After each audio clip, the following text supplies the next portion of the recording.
That's where they had the issue.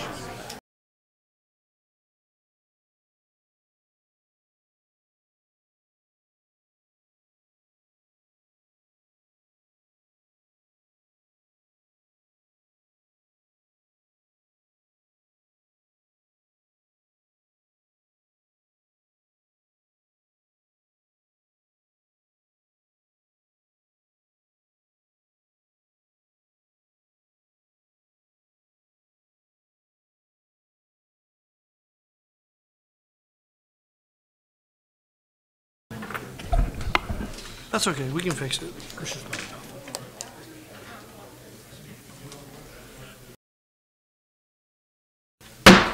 Call to order this session of the Atwater City Council for November 13th, 2018. If you please all rise for the Pledge of Allegiance, followed by an invocation by Chaplain Meade.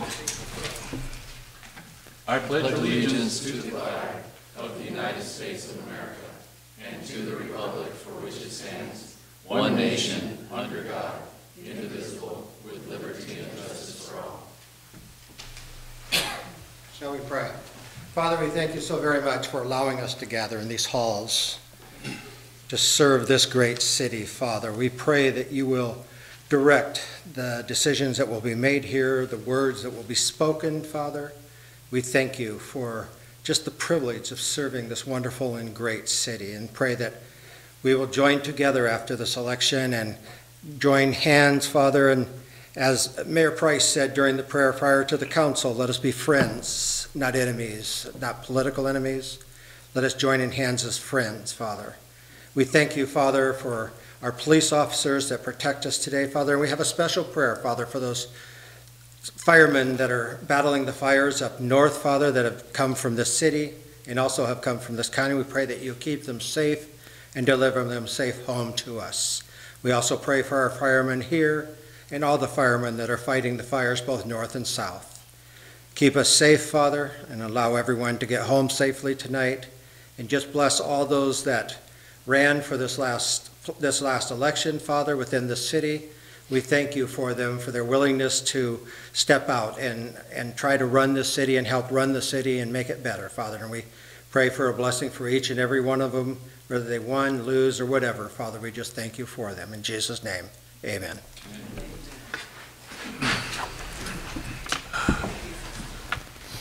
Roll call, please. Creighton? Here. Raymond? Here. Vieira? Here. Vineyard? Present. Price? Here. We have a quorum. Mayor or city attorney report out from closed session. Mr. Hallinan, please. Thank you, Mayor. Direction was provided to staff on both items. Thank you. No subsequent need items have been brought to our attention, so we move to approval of agenda as posted or as amended. Are there any items for amendment or any other changes? One. Mayor. Yes, Ms. Waterman. I'm asking that item number 6, awarding the contract for Juniper Avenue pedestrian bike path project, be pulled to the next meeting, and an effort to give us staff more time to receive information from Caltrans, please. Okay. Any comment from the council? Entertain a motion. Motion to approve as agenda is amended. Second. Okay. Okay. With anything else, call for the question. Creighton? Yes. Raymond? Yes. Vieira? Yes. Vineyard? Yes. Price? Yes. Motion passes. Presentations. Monthly verbal report by Merced County District 3 Supervisor McDaniel. Good evening, Mayor Price, Council. I wanted to share with you tonight, Merced County has a packet with information to help out our cities or companies or whatever for contacts. I'm going to leave it with the recorder so she can, so you guys can have it here in the city. Also, I wanted to give each of you a copy. I think I brought this last time. The County Connection. It's our quarterly newsletter. It tells what's going on and what's coming up in the county. I'd like to leave that with each of you. Also, I know I've been speaking a lot on the homeless issue that we have here in Merced County. We've just opening up, I think it actually opens up on the 15th, but it's called New Direction. It's an outreach and engagement center. And so this particular, if you have anybody or if you come across anybody, this is for the city as well, you can direct them to this center. It's at Childs and V Street. It used to be our behavioral health before we opened up the new behavioral health building. And what we're doing is we're facilitating. We have somebody there that can assist in any need that they need. So if it's a job, if it's mental health, if it's something with HSA, if it's probation, if it's any concern that they have or anything that's keeping them on the street, this can redirect them to help them to get on the correct path. And this is the beginning of a larger project that we're working on at the county, but this is our first, you've heard me talk about the pilot project. And so this is the first implementation of us getting to that pilot project. And so. What are the hours on that center? Just it's not 24/7. I was handed this today. It doesn't have the hours on here, just the address, and let's see. Is there a website, perchance? There's a phone number. Would you like the phone number? Sure, please. It's 209-726-2700. And Turning Point is the nonprofit that's operating this for us. They're actually operating out of Stanislaus County, and they've been successful there, so we decided to bring them up and try them here in Merced County. And I'll leave a few of these brochures here as well. Thank you. Then for some updates, again, we just talked about the homeless, but staff has met with the Community Action Agency to discuss possibility of our D Street shelter. We're going to make that more of a low barrier shelter in a coordination between outreach and our engagement center, which I just presented to you. And so what we're seeing is the low barrier, when there's too many rules, we can't get folks in to the shelter. There's something to do with the rules and with pets and this and that. We kick them out in the morning, and that seems to be what keeps them out on the street, and that's how we see a lot of them. And the intention is, when they leave in the morning, is to go get their services, but that's not happening. So we're reevaluating that. We're not going to be kicking them out anymore. We're going to be evaluating them and getting their services within, and they're going to be able to bring actually animals in there with them, because we've noticed that that is their not only companionship, but it's protection while they're out on the street. So we're going to work with them on that as well. I'm not going to list all of them, okay, Lisa? But here's a really good one that we're really proud of. It's something we've been working on. But the Community and Economic Development staff was informed of Project Foghorn. It was successful in securing a $3.2 million California Competes grant for the state. We facilitated letters and support and engaged in the state on behalf of Project Foghorn. This is the first time ever such a grant has been given for business retention rather than expansion or attraction. Any questions? Any questions for Supervisor McDaniel? Well, first question I would have is, who's the business? If it was a business retention, Foster Farms. They were looking around. The county got wind of it. We went and engaged. We were able to secure a $3.2 million grant for them to stay. So I think that's it shows you proactive of our economic development department and how we're out there trying to not only grow business, we're trying to secure business. And then we also have a prospect touring Castle tomorrow. And I think I've mentioned that before. It's a national uniform company. They'll be touring tomorrow looking for property to see how they can interact there. And per Lisa, I'm done. Thank you. Are there any questions now? Any questions? Okay. All right, thank you. Next item, State of the Art on Agricultural Preservation, CalAFCO, white paper. Mr. Bill Nicholson, how good to see you, sir. Good to see you, Mayor. Thank you. And former LAFCO Commissioner. Absolutely. So, How are you doing?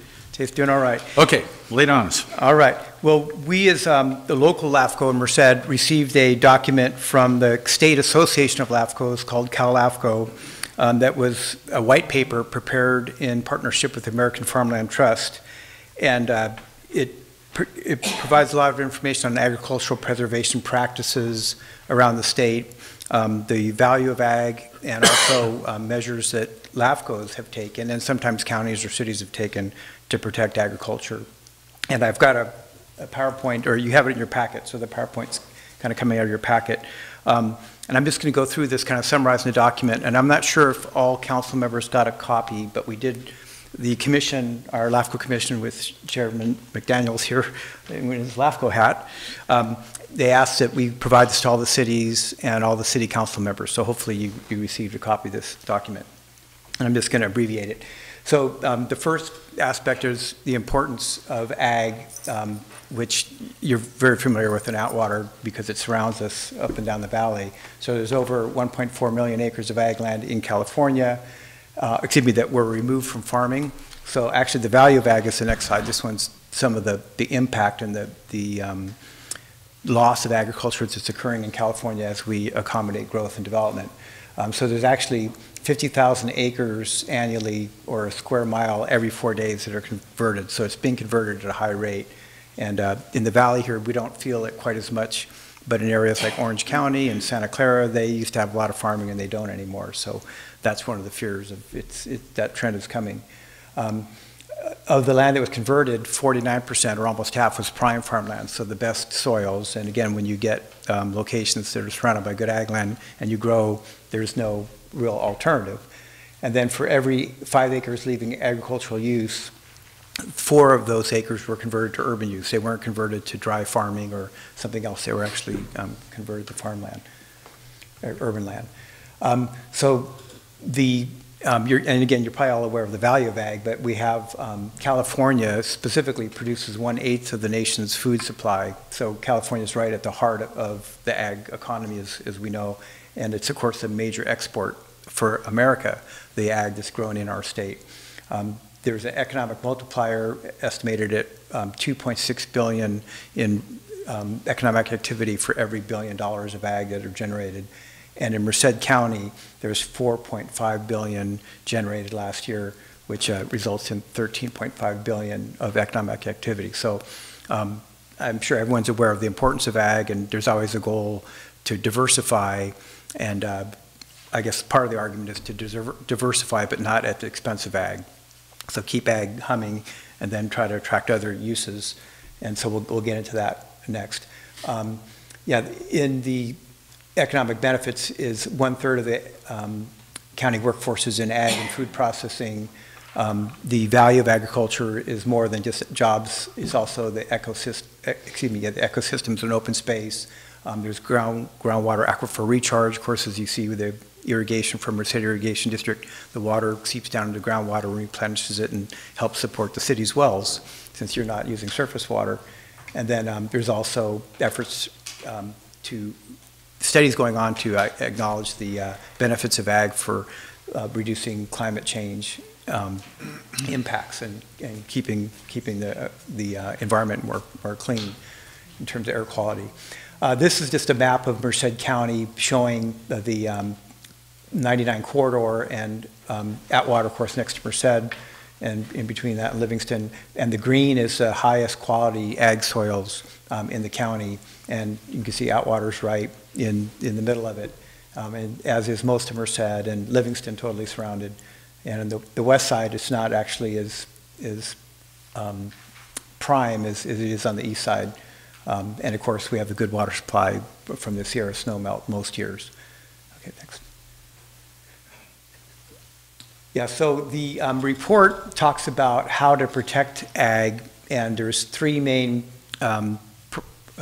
paths to take. And the first one is to avoid it by not converting it and leave it in place, which is mainly infill. The second is to minimize the impact when a city has to grow and you're surrounded by ag land, then try to minimize the impact so you don't convert as many acres. And then the third approach is to mitigate the impact. And so in this study prepared by the State Association with American Farmland Trust, that's the list, is 3 options. And in Merced County as a whole, it's the 4th option that's not even listed in this report that's the most common, which is throw up your hands, we can't do anything about it, and we don't even mitigate it. We just adopt overriding considerations as part of the environmental process. and say there's nothing we can do. So it's interesting that the common approach in most of the valley, the Central Valley, wasn't even identified in the study as an approach. So I'll get into these three just a little bit more here. The first option, avoiding, is to encourage infill development. So you take your vacant parcels that are already within the city and develop those rather than extend out on the fringe.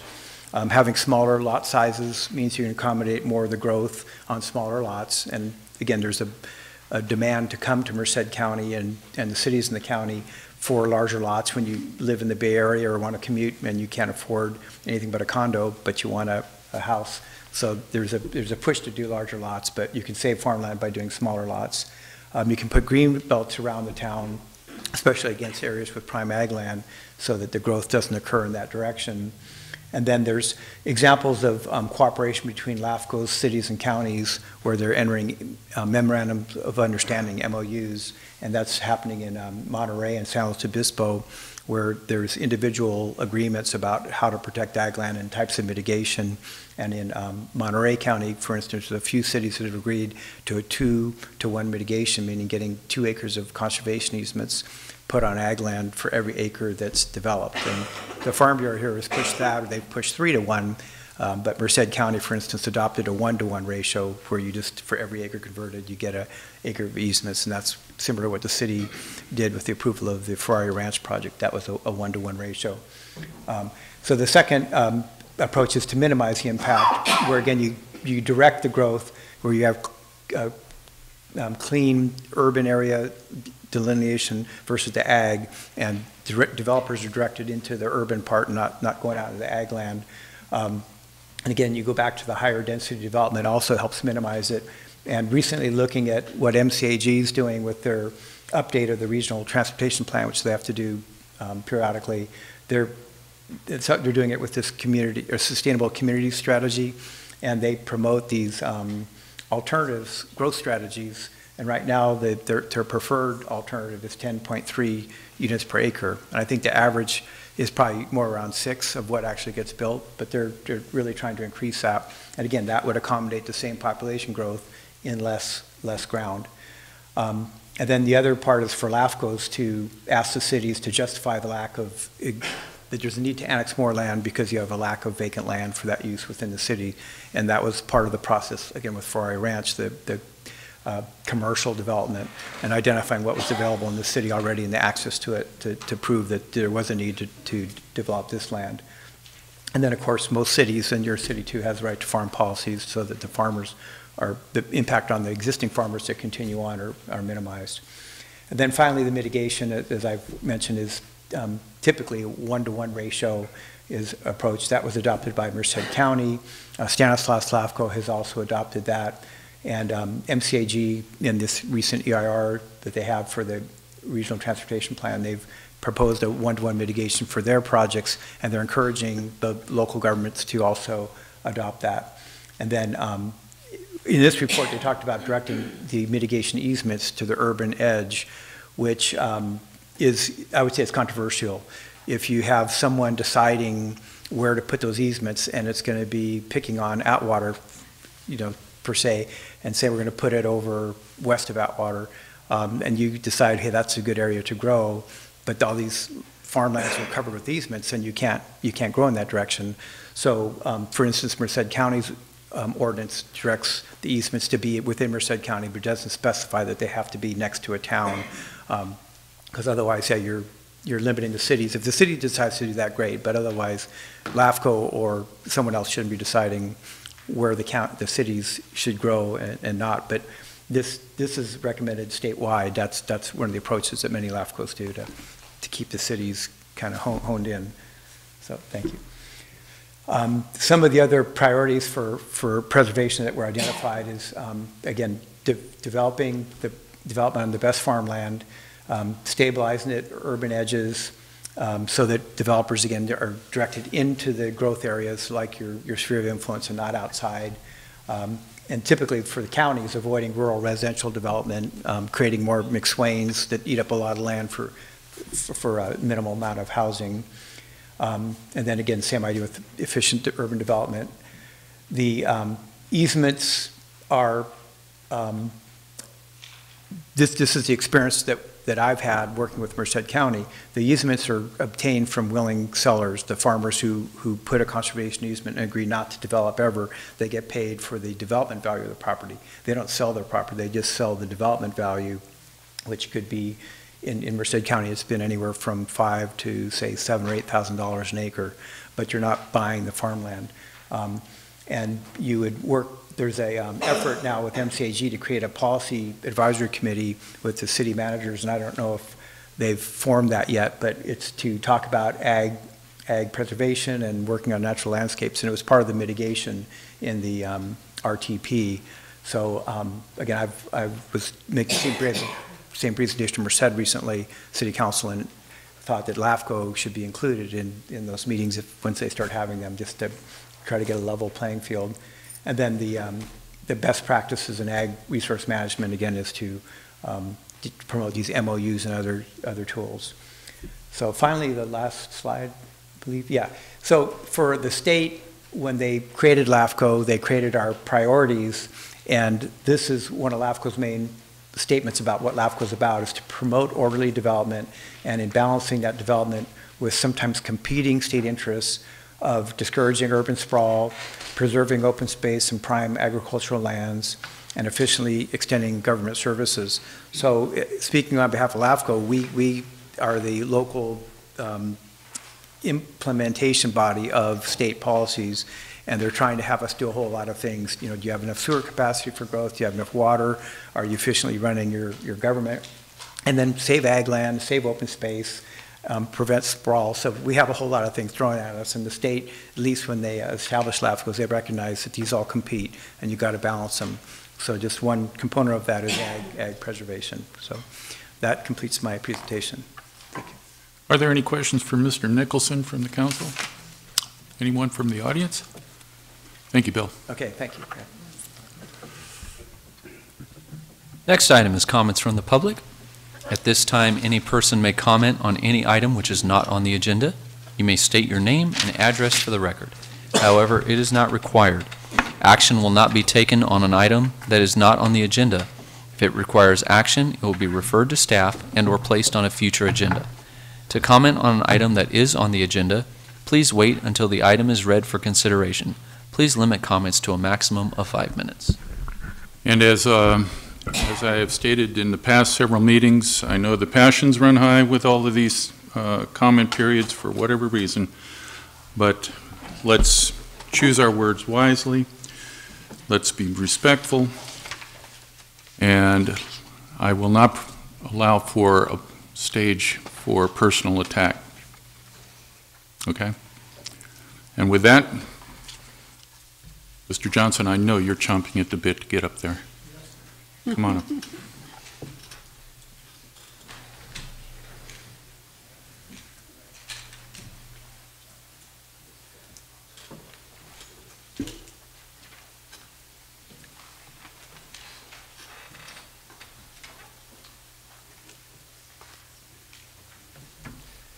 Frank Johnson, Modesto. First, I'd like to congratulate Mayor-elect Creighton and Councilmember Raymond on their landslide election victories. This overwhelming confidence vote clearly shows that the people support you and Cindy Vieira's major decisions, including the hiring of Art DeWork and his removing that nutcase criminal Joseph. In fact, no other city manager would have the coronas to get the job done because of intimidation by the corruption, Pedro and Joseph, good old boy network backed by fake news times. And to ex-Mayor Price and his puppet master Pedro and Joseph, there are the captive newspaper. As I've said before, you can fool some of the people some of the time, but you can't fool all the people all the time. In fact, you didn't even come close in your fooling mission. 75% of Atwater voters saw right through the load of excrement that you all tried to feed them. The Atwater Times, the fake news laughingstock of this city, you make fake news, CNN, look good by comparison, which is hard to do. In fact, if these meetings weren't public meetings, I would recommend that the new mayor yank your press pass, just like what happened on the CNN reporter on national level. You certainly deserve it. Oh, and Hernandez, you barely got elected as a result of the pity vote.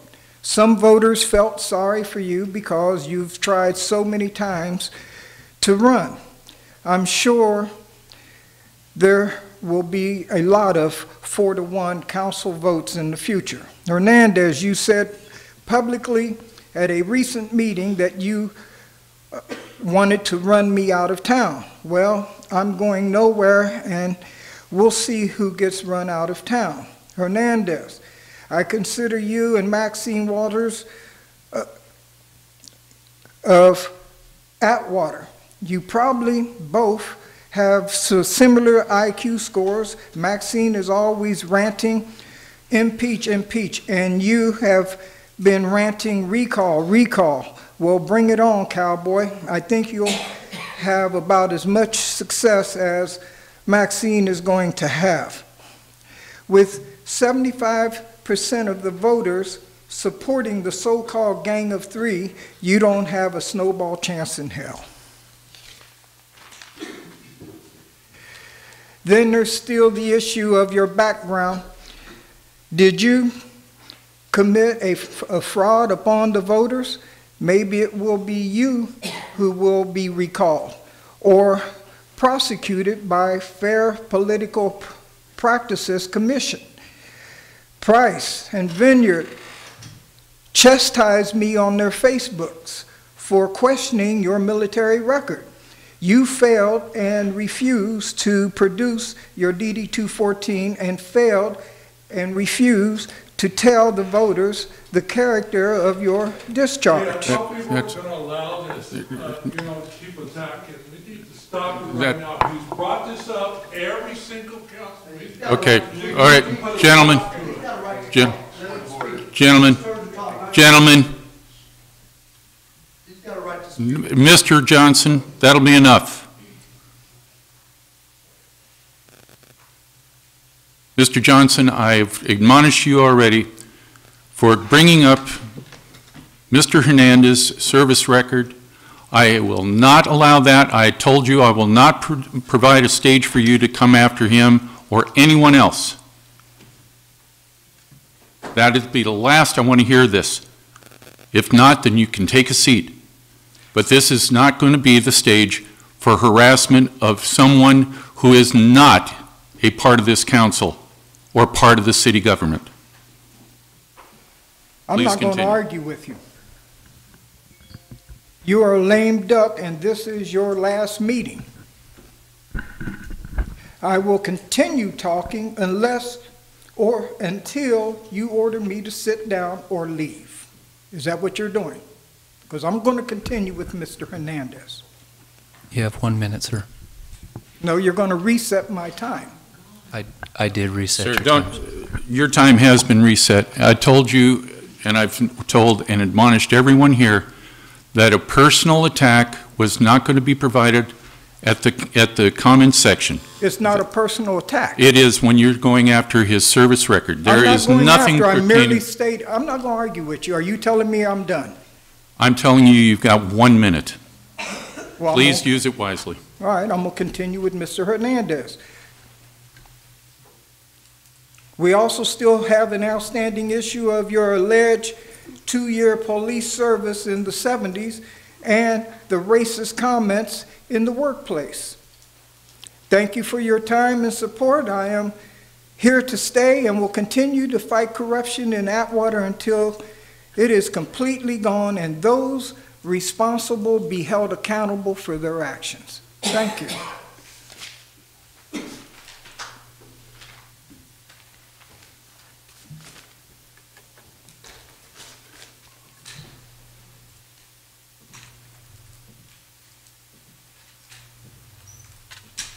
Jeannie Knight, I want to comment on that.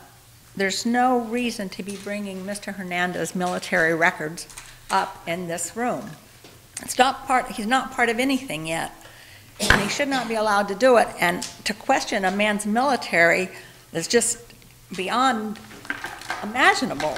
Can't even imagine somebody doing that. Thank you.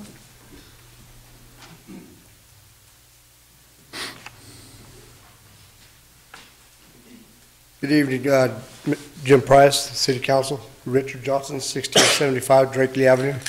Mr. Johnson, what he was just saying, he has every right, just like we all do, to know about his military background, because he's told so many lies, and those are facts. Every lie that he's told in that newspaper, Atwater Times, total lies, and we can prove every one of them. I would like to congratulate Mayor-elect Paul Creighton and Brian Raymond on their election, who were overwhelmingly elected despite the outright lies by the fake news and the Queen of Mean from Winton. And by the way, a reliable source told me she will be terminated soon. Atwater voters were not fooled. Even the hateful eight couldn't get voters to believe their dirty lies. You went high, Mayor-elect, and they went low. I would like you to remember back to an incident on October 9th, 2017, while speaking at this podium after my wife had spoke, and you, Mr. Price, had me removed, arrested, and assaulted by ex-Chief Sammy Joseph, because you didn't like what I had to say. But when you try to silence us or dictate what we can and cannot say, you are violating our First Amendment rights. Even though you will no longer be mayor, the truth will haunt you. Your crimes will catch up to you, and you will be held accountable. I want to give the council a little lesson on karma. Mayor Jim Price and his pro tem each had me removed from these chambers. They both forgot that Americans have the freedom of speech.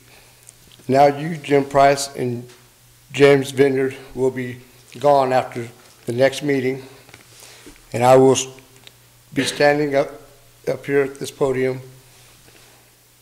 That, my friends, is karma. Thank you. Anyone else? Seeing none, next agenda item. The next item on the agenda is everybody take a deep breath. All right, we're good. Consent calendar. Background information has been provided on all matters listed under the consent calendar. These items are considered to be routine. All items under the consent calendar are normally approved by one motion. If discussion is requested on any item, that item will be removed from the consent calendar for separate action, and we do have item number 6 has already been pulled. Mr. Vineyard.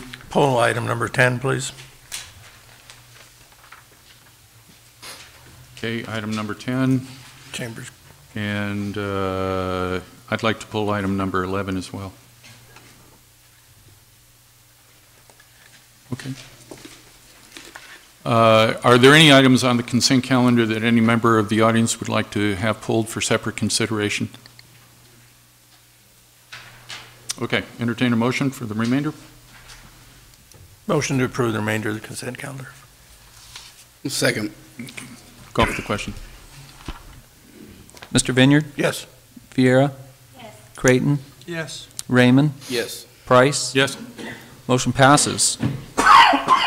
Item number 10, a request from Atwater Chamber of Commerce for assistance with annual Christmas parade. Mrs. Gilbertson. You're up, Alice.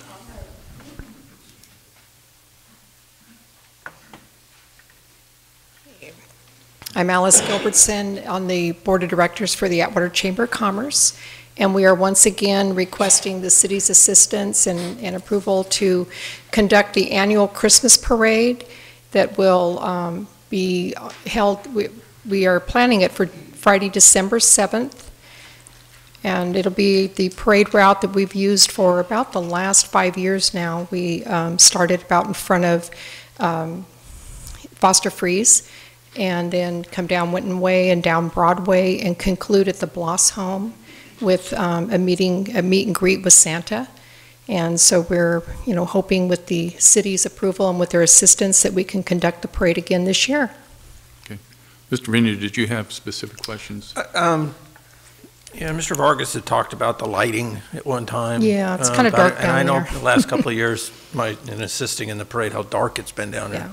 Yeah. He mentioned something about getting the lights up, and I just didn't know if the chamber had wanted to make a request of some type about getting Christmas lights up, or had an idea how to eliminate that problem. Okay, I think that there's just been discussion of approaching the various businesses along Broadway there, and really getting their assistance and their buy-in to contribute to, if there were going to be any type of lights, something consistent. I really don't know how far that project has really gotten. It would be something nice to do. It is very dark, as are many of our streets, and that is a complaint that we've simply had during the parade. But outside of approaching the businesses, we do get help from volunteer help from a commercial construction company that does bring in some of their lighting in spots that we think need it, down around by the judges area as well as down around by the Bloss home. We just try to add some lighting for safety. But outside of that, there isn't really anything else that is on a definite proposal. Thank you. Yeah. Okay, Mr. Green. There has been some movement on that. John and I went out, we talked to Matt Anderson with the flooring company, and he's installed some white Christmas lights on his awning or facade. And while I was at Granny's Pantry, I talked to them, they're potentially interested, and talked to Pasadores also. So maybe the next couple of days or week or so, you might start seeing more Christmas lights that the business owners are going to start doing along their facades, kind of underneath. That would be great. That would help. So, and not to mention, it would just help it become a more festive. A little bit better pedestrian walking and everything else, like Jim was saying. So yeah, and I think that was kind of the idea. I know I spoke with John, and it's really going to be getting the participation with the various business owners, and I think that that would be the avenue to pursue. Which we've talked to three of the three so far on board, so we're just going to keep hitting it every. Well, I would like to do that too. So there we got 4 now. That's good. Yeah. So. Yeah, I know that Councilman Creighton and I were talking, actually, we've, in the past, it's been across the street, and with the new ladder truck, obviously, that becomes a hazard should something occur down there, to be able to elevate that quickly. So obviously, doing it on the businesses is the best, probably the best practice from this point forward. I think getting them to participate and they'll support it too. So, yeah. It's going to be a great event. Yep. Okay. Motion to approve, unless there's other questions.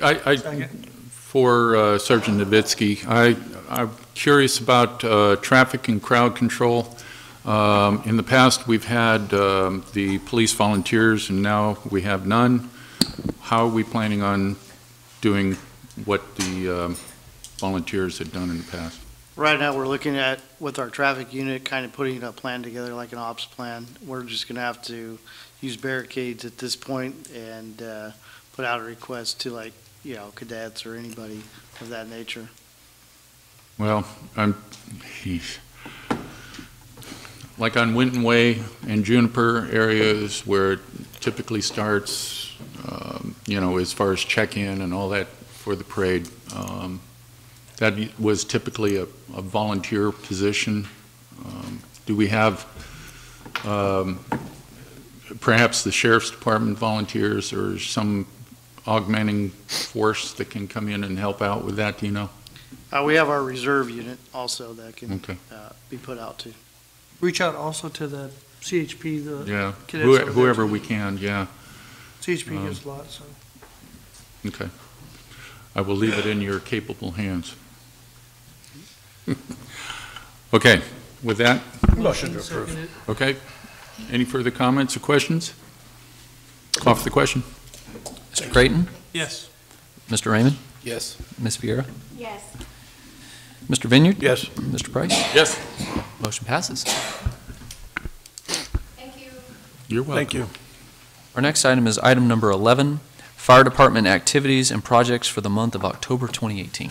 I noted that Justin White isn't here this evening, so I wanted to check with Battalion Chief Suarez.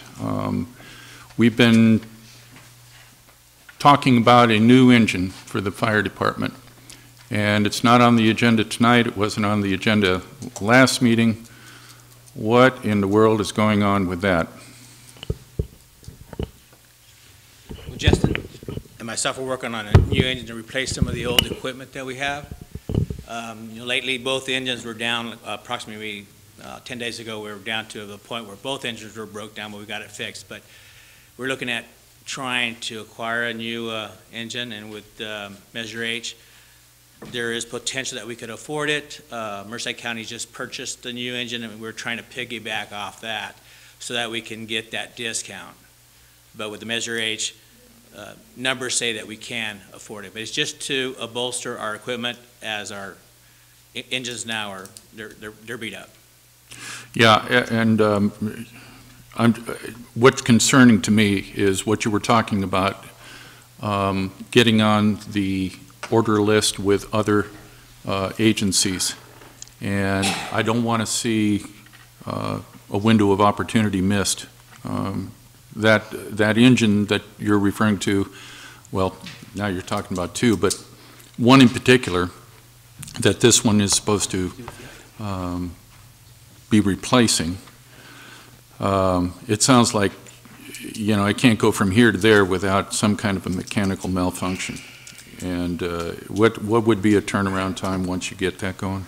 Well, approximately 1 year. If we act now, it'll be 1 year. We should be getting take receipt of that engine. But Okay. It's time sensitive if we want to piggyback and get that discount. Right. Well, I'm kind of disappointed that it's not on this agenda. I was told that it would be, and I don't know why it's not. But nonetheless, it's just that's an important piece of equipment, obviously, to the city. And when you have one that just continually keeps breaking down. Point of order, Mayor. What does this have to do with the agenda item? Well, it has everything to do with it. We're talking about projects. This is a project. Activities and projects. It sounds like This there's is a separate project. agenda item. Well, I'm just merely stating the facts that this item should have been on this agenda, and it's not. It's a project that we should have taken up a couple of times. I want a status on it. I just want a status, and I got it. Okay. Anyone else? Thank you, Chief Soares. Motion to approve. It's just informational. No action needed on this item. Our next item is request from Atwater Petitions and Communications. Request from Atwater Elementary School District for exemption from Atwater Municipal Code Section 13.13 Water Conservation Program.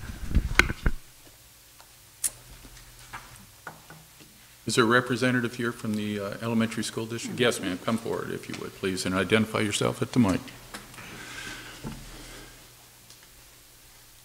Good evening, Mayor Price, council members. My name is Linda Levesque, and I'm the Assistant Superintendent of Business Services for Atwater Elementary School District. If you don't mind, I'd like to read the letter that I submitted on behalf of Atwater Elementary School District. Please accept this letter as a formal notification and approved exemption to the current City of Atwater watering restrictions. While the district observes and obeys all other city and state regulations, the district wishes to maintain our grounds suitable to provide safe conditions to our students and the community. Our grounds district-wide are used by many entities from soccer to baseball, including physical education for our students. Maintaining these grounds require adequate amount of watering so that the grass remains healthy and weeds such as goat heads do not infest our surroundings, as well as ants. We humbly ask permission to continue to water our district-wide campuses in a manner to maintain healthy grounds without abuse of the permission. In addition, our maintenance department would like me to also report out that we have installed several drip systems and low-flow sprinklers throughout the district to reduce water consumption. We have been fertilizing the grounds for better turf root systems. We are using drought-tolerant plants district-wide in new areas, and when we replace plants as well. Most of our lawn areas are watered following city guidelines, but some require a little more due to our sandy soil. So we humbly request approval. Any other questions? Any questions at this point? Mr. Vineyard? I don't have any questions, but I do want to thank Atwater Elementary School District actually for assisting the city in maintaining water conservation. We found out back when we instituted this that the school district, like the high schools, fall under the state regulations. They don't fall under the city regulations. So we didn't really have any right to force either the high schools or the elementary schools to fall within those watering stipulations. However, because both the high schools and the elementary schools were gracious enough to want to help in that situation, you limited your water. And I, at least, I don't want to speak for the whole council, but I want to thank you for continuing that assistance. And obviously, we want to make sure that the grounds are safe for the kids, yes, as well as maintained properly. So do what you need to, as far as I'm concerned, to maintain those grounds with the due diligence of not making them so sopping wet and soaking that it also causes injury. But go forth and do what you need to do, as far as I'm concerned. Very good, thank you. Okay, anyone else? Ms. Vieira? I just make a motion that we approve this and, oh, do we have to do public comment? Well, I had some questions as well, so okay, if you want to hold off on that for now. So I'll hold off on that, but I just want to say thank you. I know that I live across the street from the Peggy Heller. The grounds are maintained very nicely. It's nice to see the kids having a good place to play, and I know that when it gets dry, the ants get really bad over there. It is really sandy. So you guys do a beautiful job of keeping up with the schools. We've been so limited as to what we could do with our parks in the city. It's nice that the kids have the option of going to the schools. So whenever we're ready. Thank you. Thank you so much. Thank you. The question, how many, we're already on a 3-day week. You're saying that's not sufficient with the 3 days a week through summer months, or I'm sorry, through the winter months, say through the latter part of October through, say, April? Well, it depends on if we get any rain. Well, I understand, well, but so. would 3 days a week be sufficient during that time? I mean, that's kind of what I'm asking. Well, in all honesty, I don't want to commit. If we don't get rain through November, then I'm kind of shooting myself in the foot committing to something, and it's a little longer out. So I can understand your question. I mean, if we could, most definitely we would want to do that. But I don't feel comfortable guaranteeing that we would, especially if the rain is prolonged. Yeah. Okay. Well, here's the thrust of my question is, it comes from, we approved some time ago for the high school district going 5 days a week. And no sooner had we started doing that, and even through the summer months, I had one resident that told me about their kid coming home from football practice at Atwater High and covered head to toe in mud, and it was 90+ degrees outside. And so it seems like it's overkill at 5 days a week. You know, when a kid comes home muddy in the summertime, that's a lot of water. And just recently, I was over at Buhack Colony and watching my granddaughter in a baseball game over there. And every time the ball went to the outfield and hit out there, there's probably 3 or 4 inches of standing water out in the field. It's just not going anywhere. It's just getting water one day after another.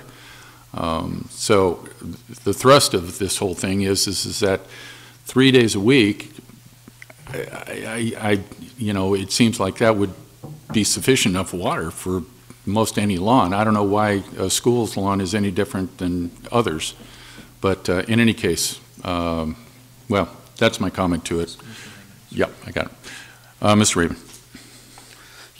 My son, my youngest, goes to one of the schools here in town, and I know the ant problem is so bad they can't even go play out in the fields.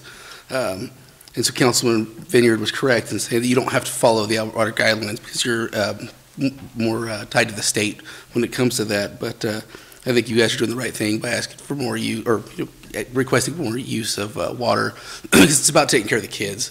And so I support you guys. Thank you. It's great. I too want to tell you thank you. Just so everybody knows that the school districts are state property, they're not governed by the city, so they could do whatever they wanted to do without even consulting with us. And I appreciate you coming before us to communicate what's going on. And I appreciate what Jim's trying to say. The difference between a school site and a residence is that you could have maybe 6 stations at your house and be done, and cover the water, the acreage that you need to cover in your house. But a school has sometimes up to 20 acres.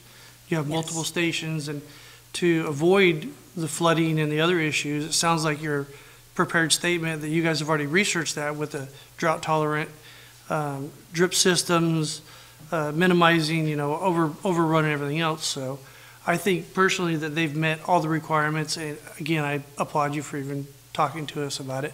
It is important that the schools and the city collaborate together, and that's very exciting. So thank you very much. Motion to approve. You want to second it? I'll second. Oh, well, do we have anyone that would like to speak to this issue? Okay. Then I'll second. Very good. Call for the question. Yeah. Yes. Vineyard? Yes. Raymond? Yes. Creighton? Yes. Price? Yes. Motion passes. Thank you. City Thank you very much. City Council matters. City Council comments. Mr. Raymond. First of all, I just want to wish everybody a happy Thanksgiving coming up, because this is our only meeting this month. Today is also my brother's birthday, who would have been 44, but I also understand it's our very own Janelle's birthday as well. Oh. And so I just want to wish you a happy birthday and tell you you're doing an outstanding job. We appreciate everything you're doing.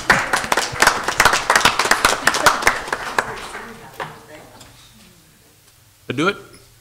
Yeah. Ms. Vier. I would also like to wish everyone a nice Thanksgiving, safe travels.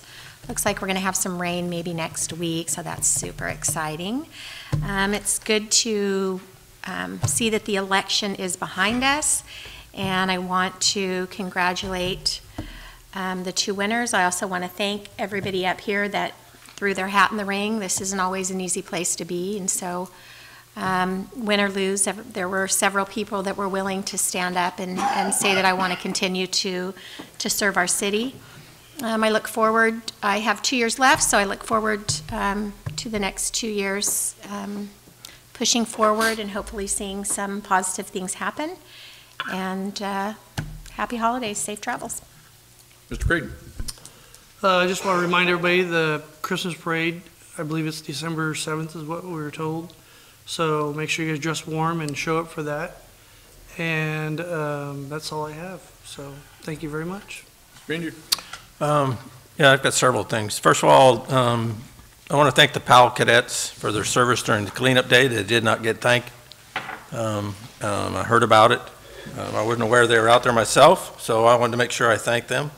From what I understand, they did a lot of different projects out there, traffic control, et cetera, and they were a big help. November, pancreatic, lung, stomach, and carcinoid cancer awareness. I don't know how many of you know it, but 10 out of 12 months there's some type of cancer awareness. But cancer doesn't ever stop just because it's the other 2 months. So always be vigilant. Saw something on Facebook. Speaking of Facebook, as Mr. Johnson said. What is a veteran? A veteran is someone who, at one point, wrote a blank check, made payable, to the United States of America for an amount of up to and including their life. So last weekend, obviously, it was Veterans Day. My dad was a veteran of the Korean War.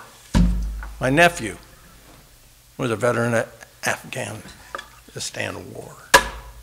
So if I went to Facebook and made a comment of what I thought of what he said about a veteran, that's my First Amendment right. Whether he liked it or not, I don't care. To me, veterans should be standing up for veterans. They shouldn't be putting each other down. That's a disgrace. I know what my dad would do if he was here, but I'm not my dad. My dad would kick my butt if I went into the service. Why? Because he didn't want me to see what he saw. He wouldn't want me to have gone through what he did. But he was proud to be a vet. And for the past, present, and future veterans, thank you for everything you've done, for everything you did for this country, to give us the right to speak out about what we want to speak out and when we want to speak out, to give us that First Amendment right. I want to thank you for your birthday that you had this last weekend. I'm sorry I missed it. I was out celebrating it with my family. The VFW served with 300 people, I understand, the next day. But they're not the only ones that are heroes. I know everybody knows about all the fires going on. If you haven't been in one of those, you don't know what the hell goes on. I have, I do. There's heroes out there, firemen, police officers, medical people, citizens. A nurse didn't know she was on fire when she's saving people. People save people every day, and it's still going on. Those are also heroes. We don't chew them up and spit them out. We don't criticize them. We've made politics more important than what's going on every day. We need to stop that. We need to think about what we do. I want to thank the Finance Committee. We will have a meeting on the 10th. That'll be my last meeting, obviously. I want to thank Mr. Heller, Ms. Diol, Ms. Daniels. They've been there for 4 years with me. I appreciate their service. I want to thank the employees of this city for being there every day, every year, working endlessly over and over. Without the employees, this city would have went belly up. Councils come and go. The employees are here all the time. The employees keep this city alive. And for that, I want to thank you. And I want you to say, stay strong and keep up the great work. That's all I have to say. Thank you.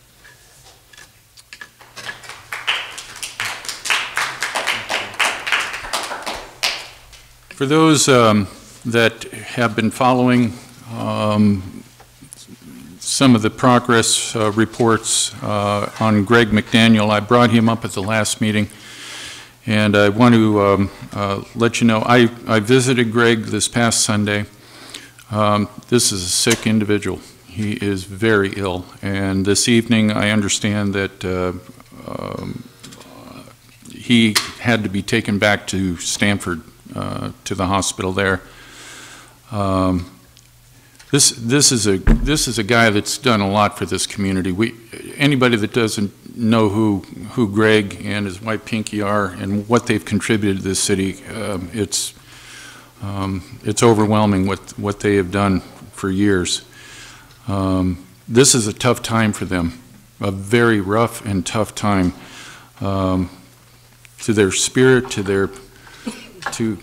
their financial condition, everything. And So I'm asking once again, if you haven't done so already, would you please dig into your pockets and help with the, it's a Facebook kind of a GoFundMe thing. If you just go to Facebook and search Greg McDaniel, you'll see it. And make a donation. Please make a donation. The goal right now is set at $10,000. I think it's somewhere around 4,000 now. Okay.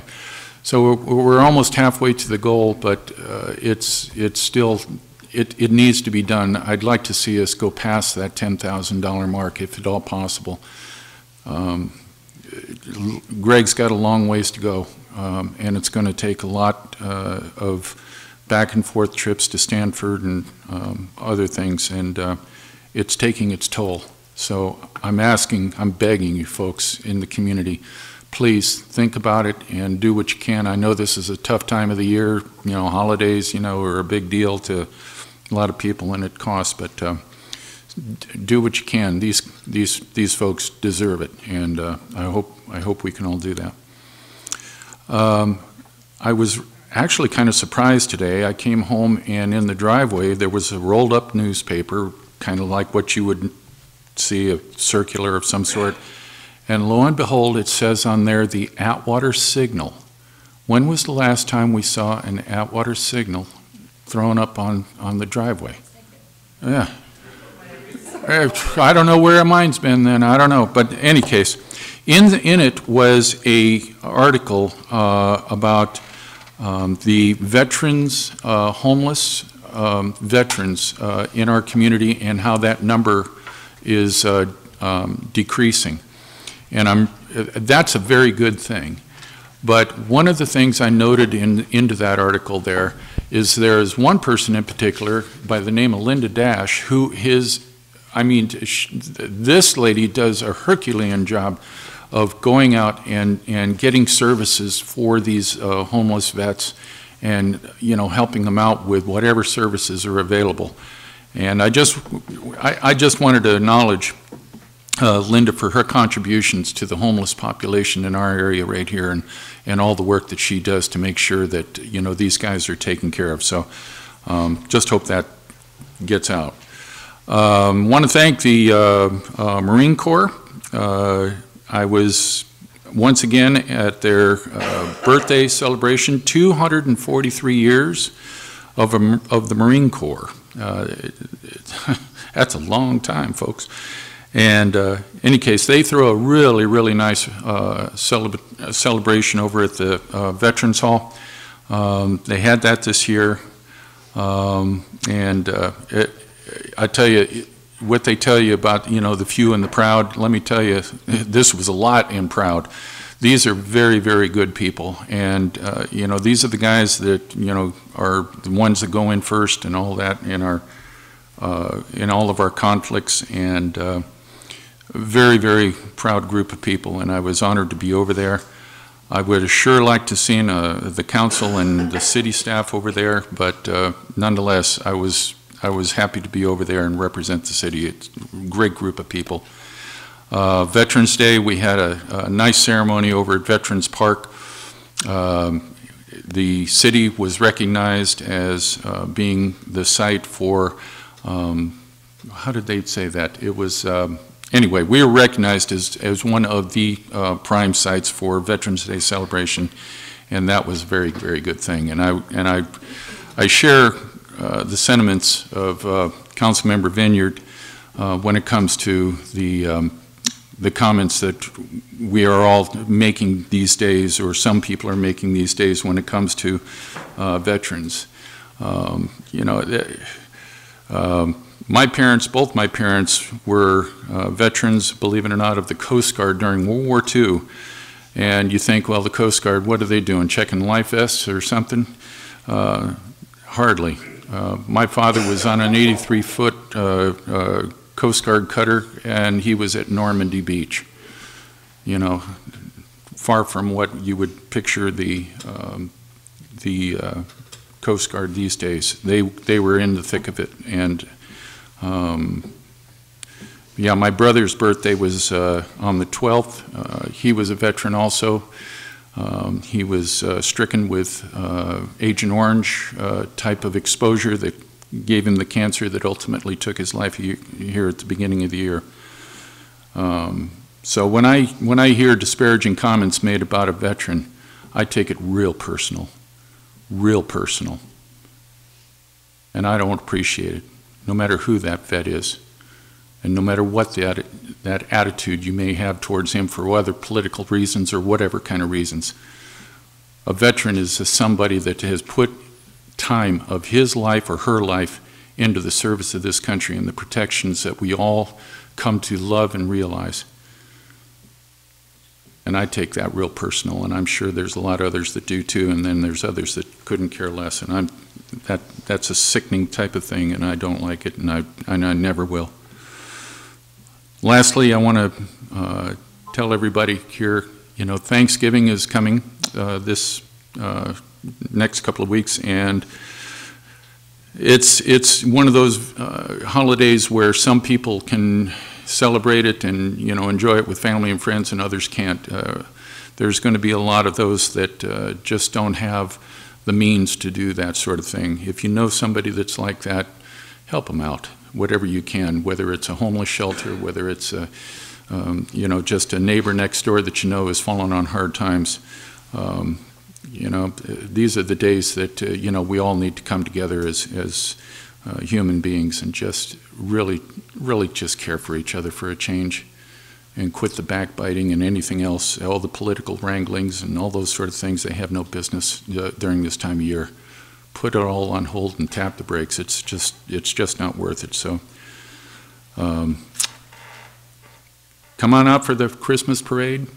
I would like to be there, but I'm having a medical procedure that very day, and I ain't going to be loving life that day, believe me.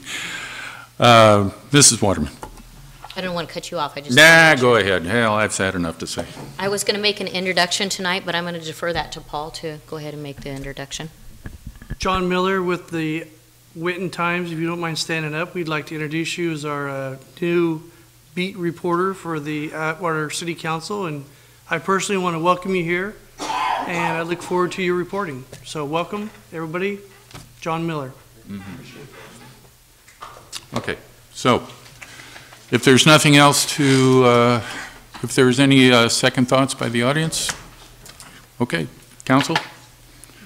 God bless each and every one of you. Have a wonderful holiday, and this will be the only meeting for this month. So the next one will be on the 10th of December, okay? We'll see you all there. Thank you at home for watching. God bless you all. Drive safely. Good night.